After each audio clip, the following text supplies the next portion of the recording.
Astrology of the Superstition Mountains and Lost Dutchman's Treasure. In this video, written, produced, directed, and presented by Reverend Dr. Dickie Joe Mullen, we will hear about the lore associated with this area of the state of Arizona and Jacob Waltz, who was the Dutchman. Dr. Mullen will discuss his birth chart and the death chart as well, and his lifelong journey. The wonderful picture here of the Superstition Mountains was produced by Reverend Dr. Dickie Joe Mullen. This is Dickie Joe Mullen in Orlando, Florida. Today we're going to explore one of the world's greatest and most enduring mysteries, Superstition Mountain and the legend of the Lost Dutchman. There are extreme dust storms which sometimes plague and sicken the residents of Phoenix, Arizona. The dust clouds originate over 60 miles away, carried by the sinister winds from the Superstition Mountains, it is said. There is a picture of the Superstition Mountains behind me that was inspired when I took the drive from Phoenix to that area some time back. The winds blow from deep within the earth through a subterranean hole, the legends say. Apache, Native American elders, and storytellers speak of this hole. The opening is believed to lead directly into the world that's below, we'd say to hell. The Superstition Mountains are a mountain range located in eastern Arizona, near the town of Apache Junction, along one side of an expansive desert plain. The mountain range is anchored by one large peak, which is called the Superstition Mountain. Traveling toward the Superstition Mountains across the desert from the metropolitan area of Phoenix, I felt a sense of a supernatural presence definitely stirring. The area is quiet and sparsely populated. The desert climate is stark. The nearby town of Apache Junction offers a museum with artifacts and information about visiting the federally designated Superstition Wilderness Area. It includes the enigmatic history we're going to explore today about the Lost Dutchman's gold mine. Oh, there's something irresistible about lost treasure, buried treasure, and hikers often explore walking trails of different length looking for the Lost Dutchmans. The most popular ones are the Peralta Trailhead and the Lost Dutchman State Park.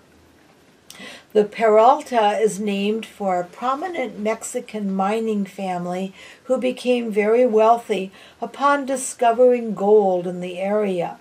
The Lost Dutchman Park refers to a legendary treasure of over $2 million worth of gold, rumored to be hidden in the mountains.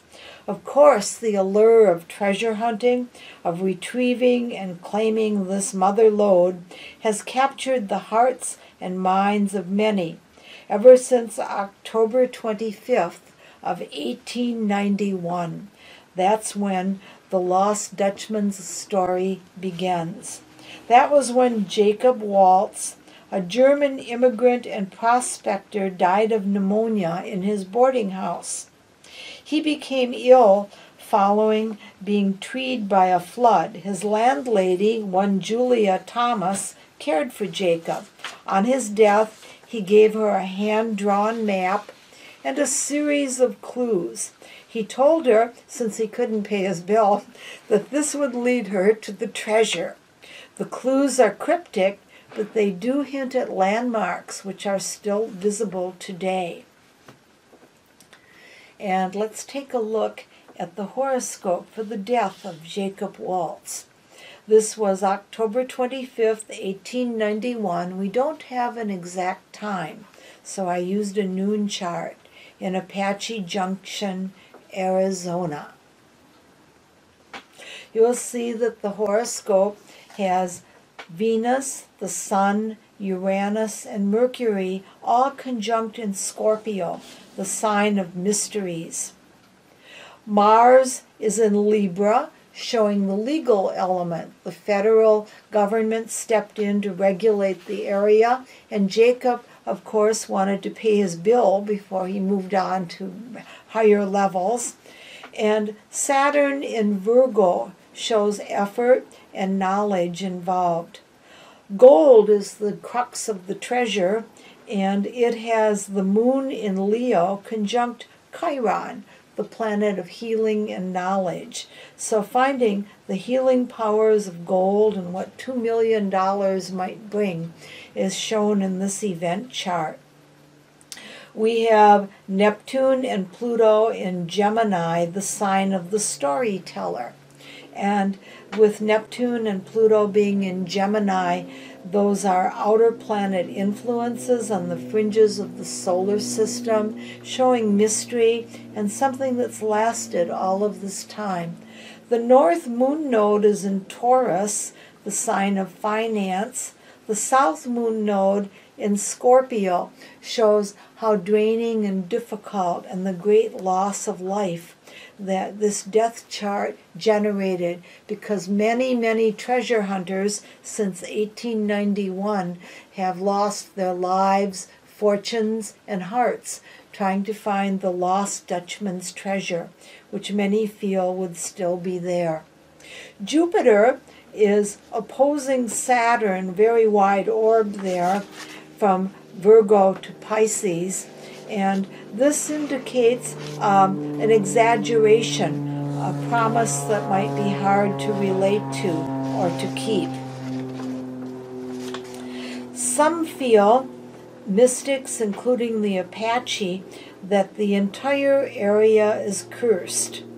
The clues that Jacob left are representative of things that are there but are kind of hard to define, and I'll read the entire list of them toward the end of the video. One clue reads, from the ridge above the mine you can see military trail, but from the trail you cannot see the mine. Follow the north running canyon to the Salt River, and you'll see Weaver's Needle, another stone landmark mentioned by Waltz.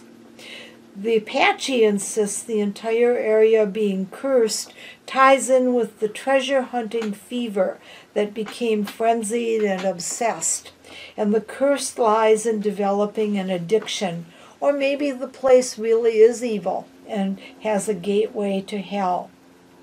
Some feel that Waltz invented the story to cover up a theft. Many years earlier, another legendary treasure of gold was rumored to have been hidden in the area by the Jesuits. This order arrived in the area about 1692 from Maine. They were sent over to convert the Apache natives to Christianity. However, the missionaries soon turned to mining and gold hunting instead of religion. The mysterious religious cult was recalled by the King of Spain when he heard news about what was going on. The renegade Jesuits reputedly hid priceless religious artifacts as well as their hoarded gold in the mountains, probably with the intent to return for it later. The Jesuits were also accused of booby-trapping some of the mine shafts to blow up, and many who began to look for the gold did disappear. A mysterious history of deaths and tragedies began to be connected with the Superstition Mountains. Handprints in black paint can be found on rock faces there. These are ancient, and they're supposedly warning signs left either by the Jesuits or by the Apache. Prehistoric petroglyphs, symbols, etched in and painted in caves and on rocks, relay other messages from those who wandered in the area and wanted to leave some sort of message in centuries past. Today, the fascination with treasure hunting continues. Despite so many deaths and disappearances, there is no shortage of those who are inspired to try a hand at treasure hunting. Let's take a look at the horoscope of Jacob Waltz. Born on September 2nd, 1810, in Stuttgart, Germany, he started the whole modern wave of activity around the Lost Dutchman tradition. He was a Virgo and had Mercury in its co-ruling sign of Virgo. This showed great intelligence and an affinity for the land. His Mars in Leo made him something of a dramatic figure, also shows the quest for gold, ruled by Leo. And the Moon and Venus in his chart are conjunct in Libra. This shows a certain charm. Many people who knew Jacob Waltz thought that he was very charming and colorful and original. Others thought he was a monster, and he may have been a little bit of each. He came from afar to the United States, and he has a Uranus-Saturn conjunction in Sagittarius, the sign of foreign travel and faraway places. His natal Jupiter in Gemini shows duality. Jupiter represents faith, philosophy of life. And in Gemini, again, it shows the very dual reputation that he had. His Uranus in Scorpio, the sign that relates to death and the afterlife, shows many surprises and how his life has continued for so long, well over 100 years after his death. And there are many who've spent years of their lives puzzling over Jacob Waltz and his life and his career and his clues. Some are followed and murdered by others who also are rival treasure hunters. The ghosts of the victims of massacres from the Apache have also been sensed by some seekers. The mountain range is composed of volcanic peaks, estimated to be about 29 million years old by geologists. The desert climate tends to keep vegetation sparse in the area. Superstition Mountain itself reaches an elevation of 5,024 feet. The designated wilderness area is a public land composed of about 160,000 acres. Lots of room for treasure hunting there. The whole mood of the place is one of mystery and unique beauty. When I was there, I wondered if the land itself was the true treasure, and it had nothing to do with gold at all. Numerous videos have been created by those searching for the Lost Dutchman's treasure, and they can be found posted on the History Channel's YouTubes. They're dedicated for a whole season to the series of the clues and how to find the Lost Dutchman's gold. There also are many books and articles available for the curious, as well as guides for those who want to give treasure hunting a try. Jacob Waltz's family was quite well-to-do, so Jacob was very well educated. It was rare to have a university degree at that time and to leave one's native country, but Jacob did. So some who knew him again considered him to be quite controversial, while others thought of him as being a pleasant and affable gentleman. I mention that because I sensed his spirit was with me when I myself was walking a bit around the clues, and I started to feel just such a sinister area and genuinely afraid. I always travel alone because no one could stand to be with me long enough to travel. And so I don't know if it was partly that and the quietness of the desert.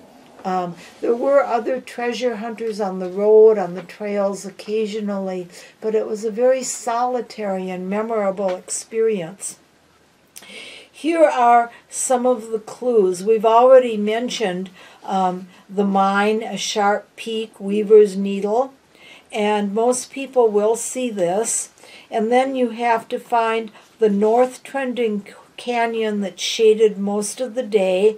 4 more peaks reflect one peak all at once when you see them. And then Waltz also wrote that when he camped for the night, he stayed in a stand of cottonwoods, which are there. It makes sense, but there's a timeline. The next day, this one day's journey from where he would begin traveling on foot, he crossed at a gravel bar to the first water, then a second water. Then he went to a spring, and an old Indian trail from there led right up to his mine. There is a spring and an old Indian trail in that area, by the way.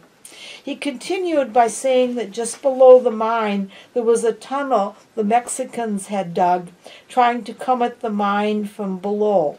So again, it might have been the Jesuits' gold that the Mexicans had known about, because the missionaries were there to try to convert them to Christianity, and everybody became a gold hunter instead. Very interesting kind of set of circumstances here. Waltz's maps and clues say that he camped on a place called the Horse's Saddle, where he would hide his tools, and that would be a safe place traveling alone to leave things because you have high ground. Waltz also mentioned a second tunnel, and he mentioned that 20 feet from the mine, you have no idea where it is. It comes up quickly, and it's in a place that's hard to find. That's an understatement. He also said he had a partner who was killed when they stayed in a cave above and across from the mine, either 200 feet or 200 yards. And many people feel that the 200 feet is more significant. And there's a golf range finder that once was able to find a trek that saw this as the crow flies leading to the mine. Several people claim they have found the mine, but none of them have the gold. So I don't know. Waltz said there was a trick to his trail that no miner would find. That means it's above the surface, not beneath the ground.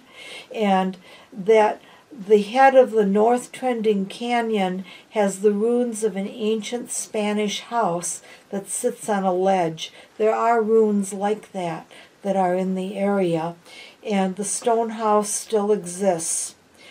Waltz had to slide in through a small opening with chisel marks around so he could get in and out of the mine. It's kind of a tight fit. Nobody with claustrophobia better go that far.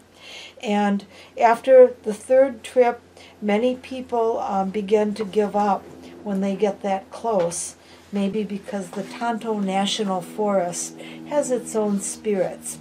You're permitted to pick up small quantities of loose quartz with gold in the matrix if you go there, by the way.